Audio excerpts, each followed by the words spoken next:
ಈ ಗಾಯತ್ರಿ ಮಂತ್ರವನ್ನು ಹೇಳ್ತೀವಿ ಅಂದರೆ ಓಂ ಭೂರ್ಭುವಃ ಸ್ವಃ ಒಂದು ಸಾಲು, ತತ್ಸವಿತುರ್ವರೇಣ್ಯಂ ಎರಡನೇ ಸಾಲು. ಹಾಗೆ ಒಂದೊಂದು ಸಾಲಿಗೆ ಒಂದೊಂದು ಇನ್ಹೇಲ್, ಇನ್ನೊಂದು ಸಾಲಿಗೆ ಎಕ್ಸೇಲ್, ಅಥವಾ 2 ಸಾಲಿಗೆ ಇನ್ಹೇಲ್ 2 ಸಾಲಿಗೆ ಎಕ್ಸೇಲ್, ಈ ರೀತಿಯಲ್ಲಿ ಉಸಿರನ್ನು ಸೆಟ್ ಮಾಡ್ಬೋದು. ಅದು ಒಂದೇ ಪ್ರಮಾಣದ ಇನ್ಹೇಲ್ ಆಗುತ್ತೆ, ಒಂದೇ ಪ್ರಮಾಣದ ಎಕ್ಸೇಲ್ ಆಗುತ್ತೆ. ಅಥವಾ ಯಾರಾದರೂ ನಮಗೆ ಕೌಂಟ್ ಹೇಳೋರಿದ್ದಾರೆ ಅಂದರೆ 1 2 3 4 ಈ ರೀತಿಯಲ್ಲಿ ಇನ್ಹೇಲ್ಗೆ ಕೌಂಟ್, ಎಕ್ಸೇಲ್ 1 2 3 4 ಈ ರೀತಿಯಲ್ಲಿ ಕೌಂಟ್ ಕೂಡ ಕೊಡ್ಬೋದು. ನಾವೇ ಸ್ವ ಅಧ್ಯಯನ ಮಾಡ್ತಿದ್ದೀವಿ ಅಂದಾಗ ಹಾಡನ್ನು ಹಾಕೊಂಡು ಮಾಡಿದ್ರೆ ಸಾಲು ಸಾಲಿಗೆ ಸರಿಯಾಗಿ ಹೊಂದಾಣಿಕೆಯನ್ನು ಮಾಡಿಕೊಂಡು ಅಭ್ಯಾಸವನ್ನು ಮಾಡ್ಬೋದು.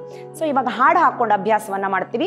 ಒಂದು ಸಾಲಿಗೆ ಇನ್ಹೇಲು, ಇನ್ನೊಂದು ಸಾಲಿಗೆ ಎಕ್ಸೇಲು, ಮತ್ತೆ ಹಾಗೇನೆ 2 ಸಾಲಿಗೆ ಇನ್ಹೇಲು 2 ಸಾಲಿಗೆ ಎಕ್ಸೇಲು, ಹಾಗೇನೆ ಮುಂದುವರಿಸಿ ಒಂದು ಸಾಲಿಗೆ ಇನ್ಹೇಲು, ಇನ್ನೊಂದು ಸಾಲಿಗೆ ಬ್ರೆತ್ತನ್ನು ಒಳಗಡೆನೆ ಹೋಲ್ಡ್ ಮಾಡೋದು, ಮತ್ತೆ 3ನೇ ಸಾಲು ಬಂದಾಗ ಎಕ್ಸೇಲು ಮಾಡೋದು, 4ನೇ ಸಾಲು ಬಂದಾಗ ಎಕ್ಸೇಲು ಮಾಡಿ ಮತ್ತೆ ಉಸಿರು ತಗೊಳ್ಳದೆ ನಿಲ್ಲಿಸ್ಕೊಳ್ಳೋದು. ಈ ರೀತಿಯಾಗಿ ಬ್ರೆತ್ ಜೊತೆಗೆ ಆಟವನ್ನ ಮಾಡಬಹುದು. ಅಂದ್ರೆ ಹತೋಟಿಯನ್ನ ತರ್ತಾ ಹೋಗ್ಬೋದು ಬ್ರೀದಿಂಗ್ ಮೇಲೆ.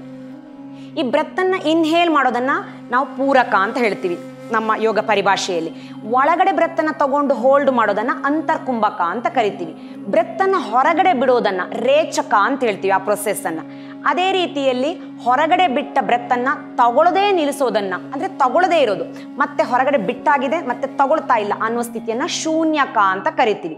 ಈ 4 ಪ್ಯಾಟರ್ನ್ಗೆ 4 ಸಾಲನ್ನ ಹೊಂದಿಸ್ಕೊಂಡು ಅಭ್ಯಾಸವನ್ನ ಮಾಡ್ಬೋದು. ಅಥವಾ ನಮ್ಮ ಬೆರಳಲ್ಲಿ ಕೌಂಟ್ ತಗೊಂಡು ಕೂಡ ಮಾಡ್ತಾ ಹೋಗ್ಬೋದು, 1 2 3 4 ಅಂತ. ಯಾಕಂದ್ರೆ ಬಾಯಿಯಲ್ಲಿ ಕೌಂಟ್ ಹೇಳ್ಕೊಂಡು ಮಾಡಂಗಿಲ್ಲ, ಬಾಯಿ ಮುಚ್ಚಿರುತ್ತೆ, ಮೂಗಿನ ಮೂಲಕ ಉಸಿರನ್ನ ತಗೊಳ್ತಾ ಇರ್ತೀವಿ. ಇನ್ಹೇಲ್ ಎಕ್ಸೇಲ್ ಮೂಗಿನ ಮೂಲಕನೇ ಆಗ್ಬೇಕು. ನಡಿಗೆ ಹೇಗೆ ಮಾಡಬೇಕು?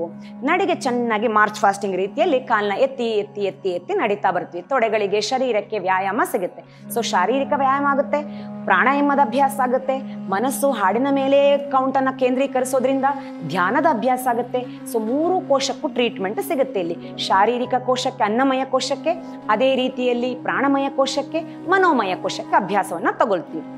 ಸೊ ನಡಿಗೆಯನ್ನ ಮುದ್ರೆ ಜೊತೆಗಿಡಿದ್ರೆ ಮುದ್ರೆಯ ಬೆನಿಫಿಟ್ ಕೂಡ ನಮಗೆ ಸಿಗುತ್ತೆ. ಸೊ ಚಿನ್ ಮುದ್ರೆ ಅಥವಾ ಪ್ರಾಣ ಮುದ್ರೆಯನ್ನ ಹಿಡಿಬಹುದು. ಚಿನ್ ಮುದ್ರೆ ಅಂದ್ರೆ 2 ಬೆರಳಿನ ತುದಿ ಒಂದಕ್ಕೊಂದು ಸ್ಪರ್ಶ ಆಗುವಂಥದ್ದು. ಹೆಬ್ಬೆರಳಿನ ತುದಿ ಮತ್ತೆ ತೋಳು ಬೆರಳಿನ ತುದಿಯನ್ನ ಸ್ಪರ್ಶ ಮಾಡ್ತೀವಿ, ಇಂಡೆಕ್ಸ್ ಫಿಂಗರ್ ಮತ್ತೆ ಥಂಬ್ ಫಿಂಗರ್. ಯಾವಾಗಲೂ ಇಲ್ಲಿ ಮುದ್ರೆ ಹಿಡಿಬೇಕಾದ್ರೆ ನಾವು ಉಗುರನ್ನ ಸ್ಪರ್ಶ ಮಾಡಬಾರ್ದು.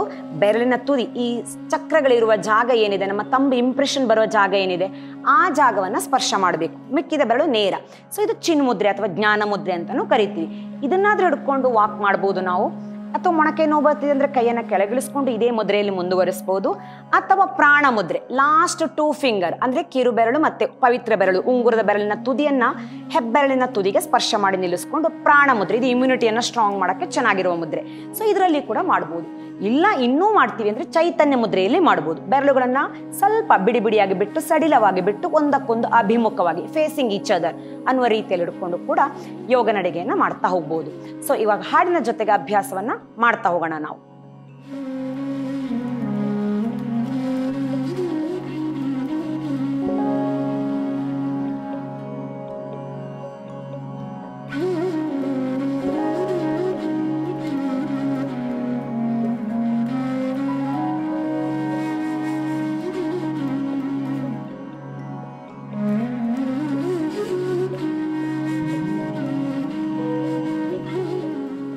ಕಂಟ್ರೋಲ್ಡ್ ಆಗಿ ಬ್ರೀದಿಂಗ್ ಆಗ್ತಾ ಹೋಗ್ಬೇಕು. ಒಂದು ಸಾಲಿಗೆ ಇನ್ಹೇಲು, ಇನ್ನೊಂದು ಸಾಲಿಗೆ ಎಕ್ಸೇಲ್, ಮತ್ತೊಂದು ಸಾಲಿಗೆ ಇನ್ಹೇಲ್, ಮತ್ತೊಂದು ಸಾಲಿಗೆ ಎಕ್ಸೇಲ್ ಹಾಡಿನ ಸಾಲುಗಳಿಗೆ.